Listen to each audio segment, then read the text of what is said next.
Iran is holding mass state funerals for what it calls the martyrs of its 12-day war with Israel and the United States. Those being added include dozens of top military commanders, nuclear scientists, and their family members. The coffins of around 60 people are being carried through the streets of the capital, Tehran. They are among the more than 600 people who Iran's health ministry says were killed in the war. Israeli airstrikes hit military targets, state media buildings, and residential areas, while U.S. bombers struck Iran's nuclear facilities. In response, Iranian strikes on Israel killed 28 people, all of them civilians. Iran's supreme leader has claimed the outcome as a victory. Now, René Wildangel is a historian and Middle East expert and joins us from Berlin. Hello, René. Iran is having these state funerals for its top commanders and scientists that were killed in the war with Israel. Why is it so important for the Mullah regime to hold this ceremony, especially now? Well, good morning to you.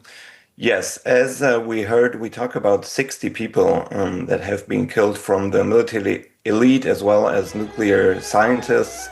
And I think this is a very important day for the regime after being attacked for 12 days by Israel to show that they get support from the population.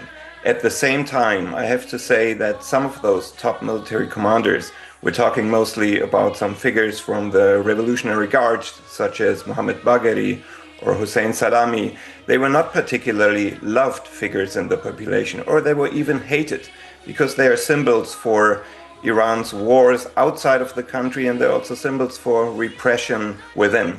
In 2020, we saw the funeral of Qasem Soleimani, who was killed. He was the top ICRG Revolutionary Guard commander killed by Donald Trump, and the outcome was huge, and that was because he was a very charismatic figure. We might see a huge turnout today, but I think it's more a genuine wish by Iranians to express their solidarity after the war, and also for the 600 people that were killed, among them many civilians, but not so much a desire to support this regime. Right, right. So Israel and the U.S. claim they have weakened Iran substantially with these attacks. You're the expert. How weakened is Iran?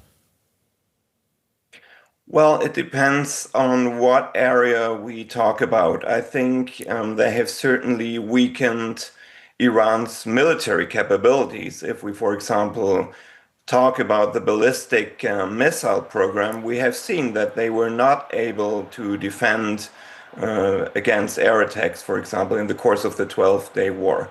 We also know that nuclear sites have been damaged, but there's a big debate now about how much they were damaged.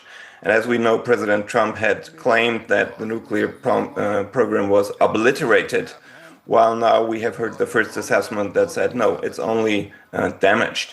So yes, Iran is weakened, also the regime is weakened, but that might be a very dangerous moment, because we also heard that the parliament said, after this war, we're not ready to cooperate in the nuclear area. We might move out of the NPT, the Non-Proliferation Treaty, and we might even leave the International Atomic Energy Agency. Right. And that could be catastrophic, because it means Iran will pursue a nuclear weapon in the future. Right. Quick one on this, 20 seconds. How much support would you say the regime and supreme leader still have inside Iran? Well, I think the support is not as it used to be, but we also see that the regime answers not only with state funerals, but with repression. We have seen already hundreds of people detained, and we have seen executions. So again, they're weakened, but that makes this regime, I think, especially dangerous also when we talk about the domestic situation. Right. Historian and Middle East expert René Wildangel, thank you. Thank you.